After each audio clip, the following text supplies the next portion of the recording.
मिस्र के राजवंश में राजा अखेनातेन का साम्राज्य अपनी धन संपदा और वैभव के लिए जाना जाता था। उनके काल में वैज्ञानिक रूप से नई नई खोजें और तजुर्बे शुरू हो चुके थे। पारंपरिक रूप से उनका शासनकाल स्वर्ण काल के नाम से भी विख्यात था। उस समय सांस्कृतिक, धार्मिक, राजनीतिक और सामाजिक प्रगति अपने चरमोत्कर्ष पर थी। राजा अखेनातेन का जीवन पूर्ण विलासिताओं से भरा था। उनके शाही हरम में हजारों औरतें और गुलाम थे। बावजूद इसके उन्होंने रानी नेफरतीति, जो कि रिश्ते में उनकी बहन भी थी, को अपने साम्राज्य की मलिका घोषित कर रखा था। यूँ तो राजा अखेनातेन के अनेक बच्चे थे, लेकिन उन्होंने रानी नेफरतीति से पैदा अपने बेटे तूतेनखामेन को युवराज घोषित कर दिया था। तूतनखामुन शब्द का मतलब है देवता अमुन की शक्ल सूरत वाला। तूतनखामुन का जन्म 1341 ईसा पूर्व में मिस्र के शहर अमामा में हुआ था। अपने पिता राजा अखेनातेन की मृत्यु के बाद 1333 ईसा पूर्व में वह अपनी मां महारानी नेफरतीति की मदद से 9 या 10 वर्ष की उम्र में मिस्र की शाही गद्दी पर बैठे। उन्होंने मिस्र में बहुदेववाद को फिर से शुरू किया और देवता अटेन की जगह अमुन की मूर्तियों को मंदिरों में स्थापित करवाया।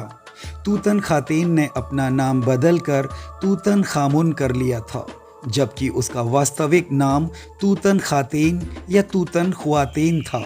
तूतन की परवरिश उनकी धाय माँ मैया ने की थी। कहा जाता है कि तूतन की राजनीतिक और धार्मिक विचारधारा पर मैया का विशेष प्रभाव पड़ा था। हालांकि तूतन अपने 2 सौतेले भाइयों के अल्प शासनकाल के बाद ही गद्दी पर बैठे थे।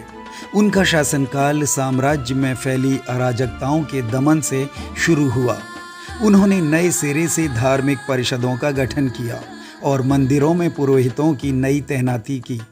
तूतनखामुन की शादी अपनी तीसरी सौतेली बहन अंकेसेनमुन के साथ हुई थी। वह राजा अखेनातेन की दूसरी पत्नी से पैदा हुई थी। शाही रक्त को शुद्ध बनाए रखने के लिए मिस्र के राज परिवार में इस तरह की पारिवारिक शादियां जायज़ थीं। मिस्र के वैज्ञानिक बॉब ब्रियर का कहना है कि तूतनखामुन की विकलांगता की कहानी में कोई सच्चाई नहीं है।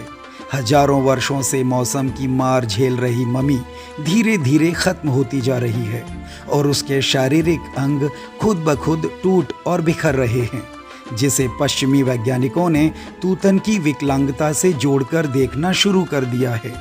इन सब से उलट तूतन एक महान योद्धा और युद्ध नीति में दक्ष शासक थे, जिसका प्रमाण उनकी कब्र से मिले तमाम हथियारों की श्रृंखला खुद ब खुद बयां कर रही है। वहीं दूसरे वैज्ञानिक चार्लोट बूथ का कहना है कि तूतनखामुन ने कम से कम 2 युद्ध लड़े थे, जिनमें न्यूबियन के युद्ध का नेतृत्व उन्होंने खुद किया था। पश्चिमी एशिया के युद्ध में भी वे शामिल हुए थे। अगर हम तूतेन की निजी और वैवाहिक जिंदगी की बात करें तो वह अतृप्त यौन कुंठाओं से भरी हुई थी। मिस्र के बाकी के शासकों की तरह तूतेन का शाही हरम भी खूबसूरत लड़कियों से भरा हुआ था। तूतनखामुन के अपनी पत्नी अंकेसेनमुन के साथ संबंध अच्छे नहीं थे। जर्मन वैज्ञानिक बारबरा स्मिथ कहती हैं कि तूतनखामुन यौन उत्तेजना को बरकरार रखने के लिए बड़े पैमाने पर अफीम खाया करते थे। ताज्जुब तो इस बात का है कि जिस युवा उम्र में तूतन उस वक्त थे, उस उम्र में लिंग में स्वतः अपार उत्तेजना भरी होती है। अफीम खाने का सीधा मतलब यही है कि तूतेन पुरुषों से संबंधित इरेक्टाइल डिस्फंक्शन जैसी बीमारी का शिकार थे। हालांकि तूतनखामुन से रानी अंकेसेनमुन को 2 बेटियां भी पैदा हुई थी। पहली बेटी लगभग 6 महीने के गर्भ में मृत पैदा हुई और दूसरी बेटी पैदा होने के कुछ समय बाद ही मर गई। इन दोनों ही बेटियों की मम्मी तूतनखामुन के ताबूत के साथ वैज्ञानिकों को मिली थी। वैज्ञानिकों ने बड़ी बेटी की मम्मी को 317A और छोटी बेटी की मम्मी को 317B नाम दिया है।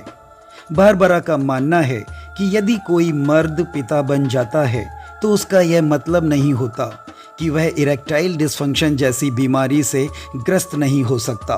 मातृ पिता बनने के लिए प्रीमेच्योर इजैक्यूलेशन से प्राप्त स्पर्म ही काफ़ी होते हैं, जबकि यौन संतुष्टि के लिए पर्याप्त लिंग उत्तेजना का बरकरार बने रहना बेहद ज़रूरी होता है। तूतनखामन बस उसी लिंग उत्तेजना को बरकरार रखने में खुद को अक्षम पा रहे थे। हो सकता है कि उनका यह डिसऑर्डर शारीरिक ना होकर मानसिक हो, पर जिस तरह से उनकी पत्नी अंकेसेनमुन 1324 ईसा पूर्व से लेकर 1321 ईसा पूर्व तक मिस्र के शाही इतिहास से गायब हो जाती हैं, इससे तो यही पता चलता है कि पति पत्नी के बीच संबंध मधुर नहीं थे। अंकेसेनमुन को मिस्र की खोई हुई राजकुमारी के नाम से जाना जाता है। वही लगातार एक दशक तक शराब और अफीम के सेवन ने तूतनखामुन के शरीर को कमज़ोर बना दिया था।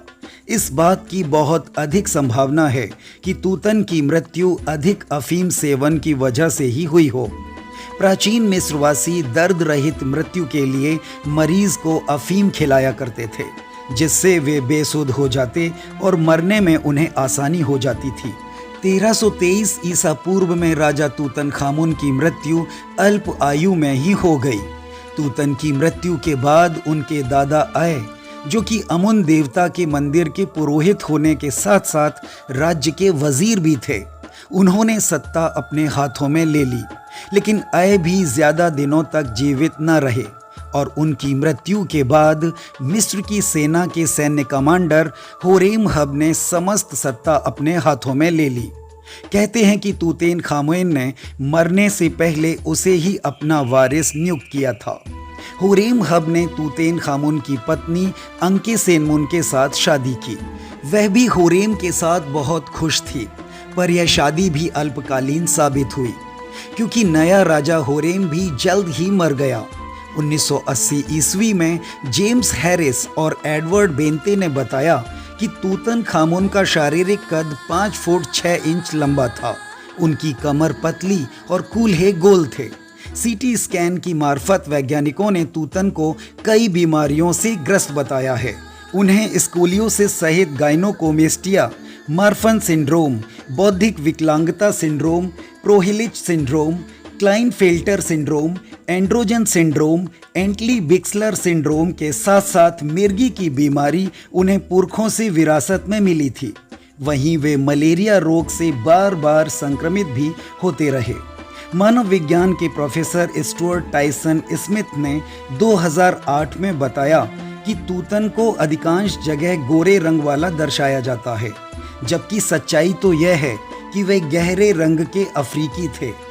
तूतन के मकबरे में मिली सबसे प्रसिद्ध चीज सोने से निर्मित उसका मुखौटा था, जबकि सबसे आश्चर्यजनक प्राप्त चीज उसका कॉन्डोम था। तूतनखामुन के शरीर पर 143 अलग अलग तावीज, कंगन, हार और बहुमूल्य कलाकृतियां पाई गई थीं। 1922 से लेकर अब तक न जाने कितनी बहुमूल्य चीजें तस्करों ने चोरी कर ली हैं। तूतनखामुन के खजाने की लूट भी अपने आप में एक आश्चर्यजनक घटना है। 5000 बेशकीमती वस्तुओं के साथ 100 जोड़ी जूते चप्पल भी मिले हैं, जो सोने से निर्मित हैं। शव को सड़ने से बचाने के लिए उसे 3 ताबूतों के अंदर रखा गया था।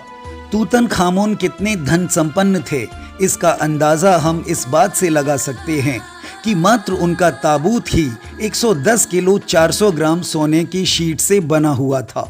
बुत परस्त तूतनखामुन की जिंदगी तमाम रहस्यों और अबूझ पहेलियों से भरी हुई है। उनकी जिंदगी से संबंधित तमाम कयास उन्हें हमेशा बेहद खास बनाए रखेंगे।